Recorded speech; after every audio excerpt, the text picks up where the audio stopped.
Hi, we're out here at the ponds in my neighborhood today looking for ducks. Do you like to go look for the ducks? Today's story is a book about little ducks and how they walk around. And they also, in the book, have a little island, like our island up here. Can you see the ducks on the island out there? Let's go look for some ducks, and then we'll go back to the library to hear the story.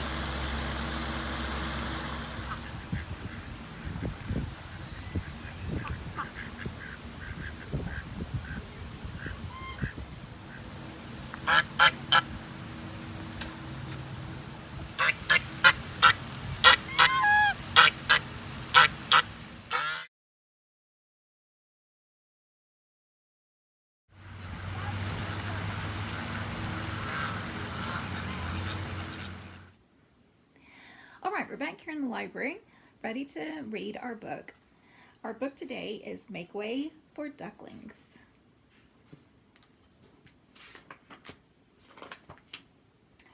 Mr. and Mrs. Mallard were looking for a place to live, but every time Mr. Mallard saw what looked like a good place, Mrs. Mallard said it was no good.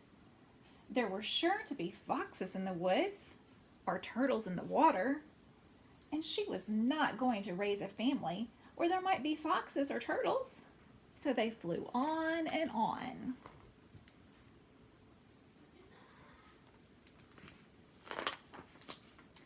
When they got to Boston, they felt too tired to fly any further. There was a nice pond in the public garden with a little island on it. The very place to spend the night, quacked Mr. Mallard. So down they flapped. This is the island.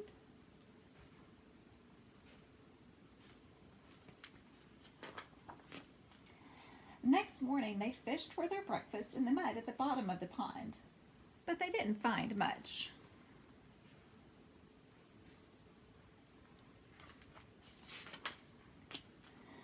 Just as they were getting ready to start on their way, a strange, enormous bird came by. It was pushing a boat full of people, and there was a man sitting on his back. "Good morning," quacked Mr. Mallard, being polite. The big bird was too proud to answer, but the people on the boat threw peanuts into the water. So the Mallards followed them all around the pond and got another breakfast better than the first. Is that a real bird? No, that's why it didn't speak back to Mr. Mallard. "I like this place," said Mrs. Mallard, as they climbed out on the bank and waddled along. "Why don't we build a nest and raise our ducklings right in this pond? There are no foxes and no turtles, and the people feed us peanuts. What could be better?" "Good," said Mr. Mallard, delighted that at last Mrs. Mallard had found a place that suited her. But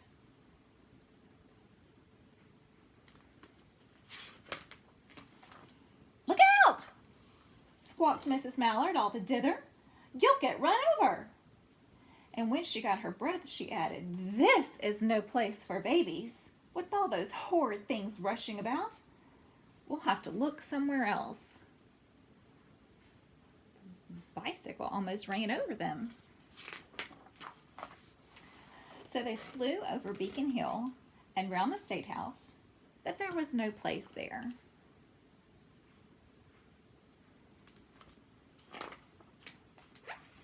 They looked in Louisburg Square, but there was no water to swim in.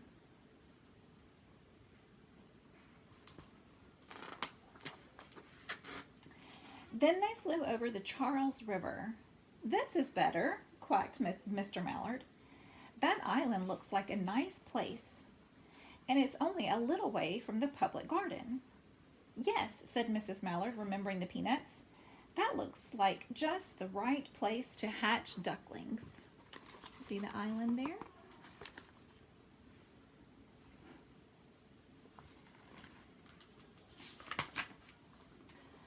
So they chose a cozy spot among the bushes near the water and settled down to build their nest.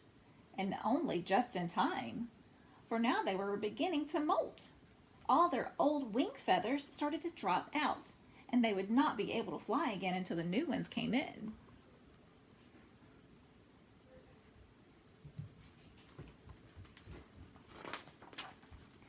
But of course, they could swim. And one day they swam over to the park on the riverbank, and there they met a policeman called Michael.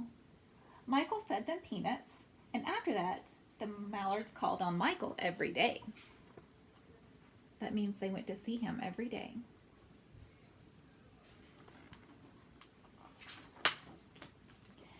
After Mrs. Mallard had laid 8 eggs in the nest, she couldn't go visit Michael anymore because she had to sit on the eggs to keep them warm. She moved off the nest only to get a drink of water or to have her lunch or to count the eggs and make sure they were all still there.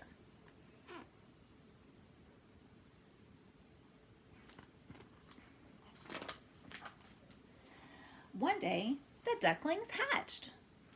First came Jack, then Gack, then Lack, then Mack, then Knack, then Whack, and Pack, and Quack. Mr. and Miss Mallard were bursting with pride.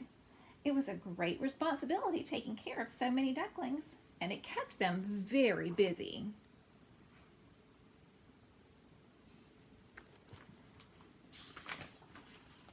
One day, Mr. Mallard decided he'd like to take a trip to see what the rest of the river was like further on. So off he set. "I'll meet you in a week in the public garden," he quacked over his shoulder. "Take good care of the ducklings." "Don't worry," said Mrs. Mallard. "I know all about bringing up children." And she did. Aren't the little ducklings cute? She taught them how to swim and dive.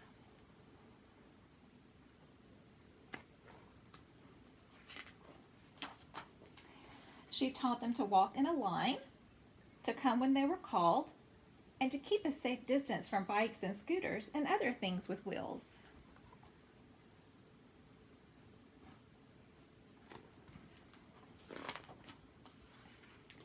When at last she felt perfectly satisfied with them, she said one morning, "Come along, children, follow me."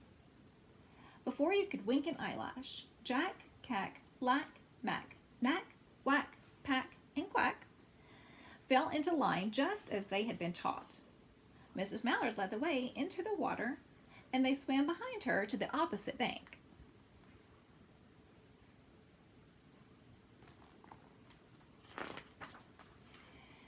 There they waded ashore and waddled along till they came to the highway. Uh-oh, there's a lot of cars. Mrs. Mallard stepped out to cross the road. Honk, honk, went the horns and on the speeding cars. Quack, went Mrs. Mallard, and she tumbled back again. Quack, quack, quack, quack, quack, went Jack, Cack, Lack, Mack, Knack, Whack, Pack, and Quack, just as loud as their little quackers could quack. The cars kept speeding by and honking, and Mrs. Mallard and the ducklings kept right on quack, quack, quacking.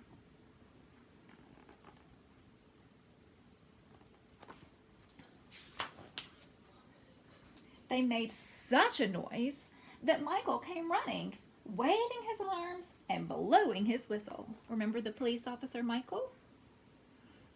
Do you think he's going to help them? He planted himself in the center of the road, raised one hand to stop the traffic, and then beckoned with the other hand, the way policemen do, for Mrs. Mallard to cross over. Look, he stopped the traffic so the ducks could go across. Isn't that nice? As soon as Mrs. Mallard and the ducklings were safe on the other side on their way down Mount Vernon Street, Michael rushed back to his police booth.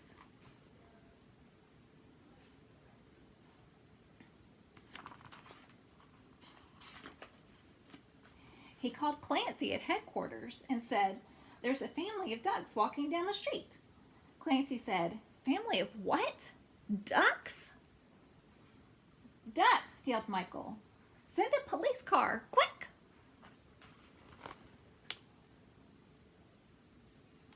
Michael's trying to help them. Meanwhile, Mrs. Mallard had reached the corner bookshop and turned into Charles Street with Jack, Cack, Lack, Knack, Knack, Whack, Pack, and Quack, all marching in a line behind her. You see?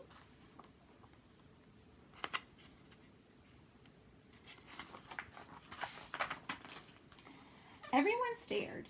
An old lady from Beacon Hill said, "Isn't it amazing?" And the man who swept the streets said, "Well, now ain't that nice?" And when Mrs. Mallard heard them, she was so proud. She tipped her nose in the air and walked along with an extra swing in her waddle.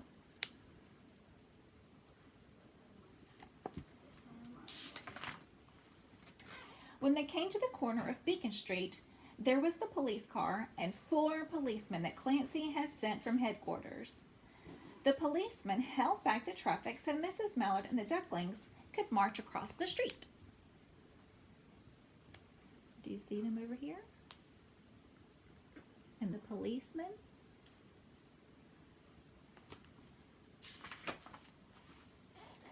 And they marched right into the public garden.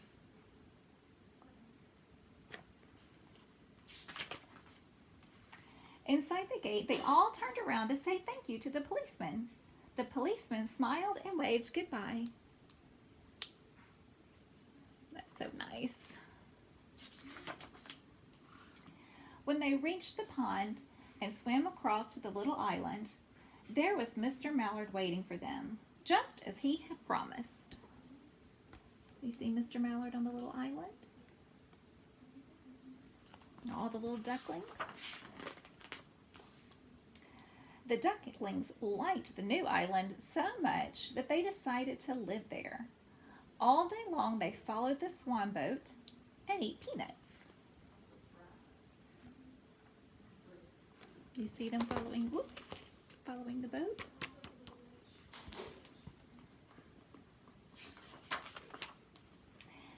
And when night falls, they swim to their little island and they go to sleep.